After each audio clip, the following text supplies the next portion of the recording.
Hello, I got some tips for you if you got one of these cheap sliding gate openers off of Amazon or eBay.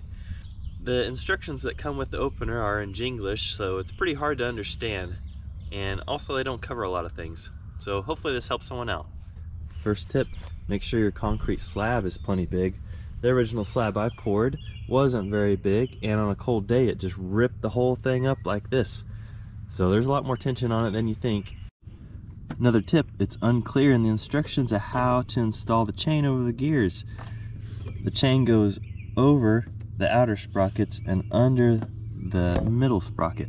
Another tip, my opener at least came with 20 foot of chain, and unless you have a pretty short gate, you are going to need extra chain, so count on that. The gate opener sensors, so this is what stops the travel of the gate.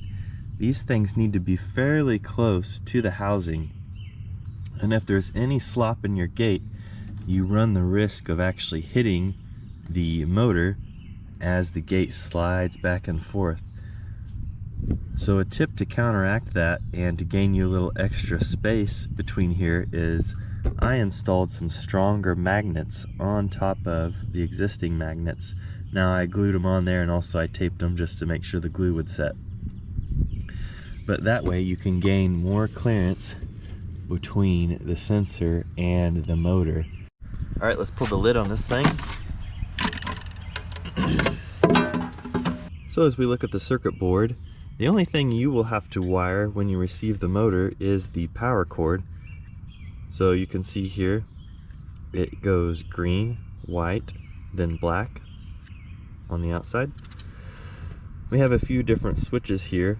We have the closing obstruction, so this is the amount of force that the gate will continue to use if it hits a solid object, or if there's a lot of strain on the gate, like say there's ice on the rails or something.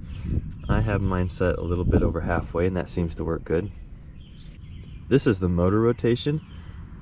Now if your motor is installed on the left side of the gate, you will want this switch to the left side, and if it's installed to the right side of the gate, you'll switch this to the other way. So as you look at this red block right here, you'll see a 1, 2, 3, and a 4. Now number 1 we want to leave on, that's the soft start. Number 4 we're going to leave on as well, because that is allowing the obstruction sensor to work, your setting right here. So number 2 and 3, these control if you want to set up an automatic closing timer. Now if we turn number 2 on, the gate will auto close after 5 seconds.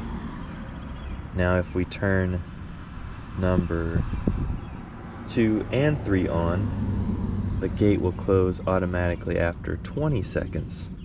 And if we leave the 2 off and the 3 on, the gate will close after 10 seconds.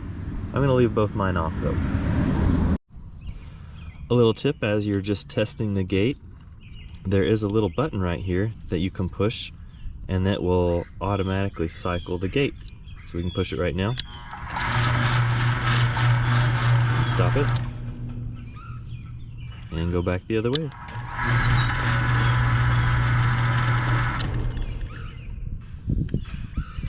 Another tip, if you're like me and you want to install a hidden switch out here on the motor, that way you don't always have to have your remote around, or if you're like me and you did not spring to buy the keypad, because I was not interested in spending the extra money for that, you can install a switch.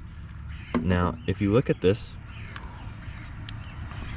there will be a label for ground and a label for test on these screws. Now you can run these wires to a switch, but you don't have to install it on the box, but I did. I just installed a switch right there, and it goes right on there like that. That way if I need to open the gate, I can just hit my switch right here,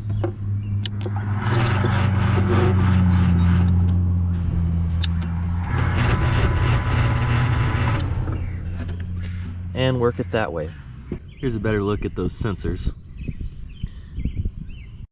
Another note about the sensors is if your motor is installed on the left side of the gate, you want the left side sensor to be passing the lower portion of this here, and your sensor down there needs to be passing the upper portion.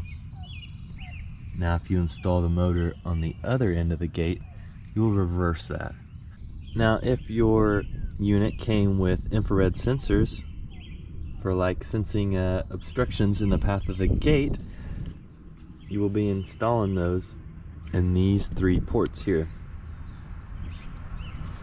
I chose not to use them, and if you choose not to use them, you just don't have to install them and everything will work okay.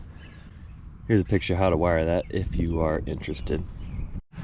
Now to learn remotes, these are the kind of remotes I got 4 of them. We'll hold the learning key. You see that red LED pop up? Now we'll hit a button. Alright, I'll hit the learning key again. Hit a button. See it flash? Now we'll test it.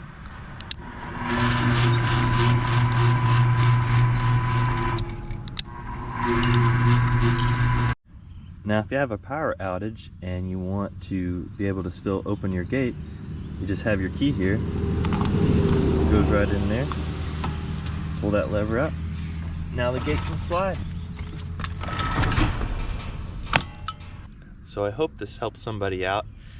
Now the gate opener I bought is rated at 4,400 pounds. Can't really attest to that, but this is a heavy gate and it's never had any issue opening it. I'll link where I purchased my opener from, but it's best to shop around, see if you can find any better deals. Guys, keep tinkering and have a good day.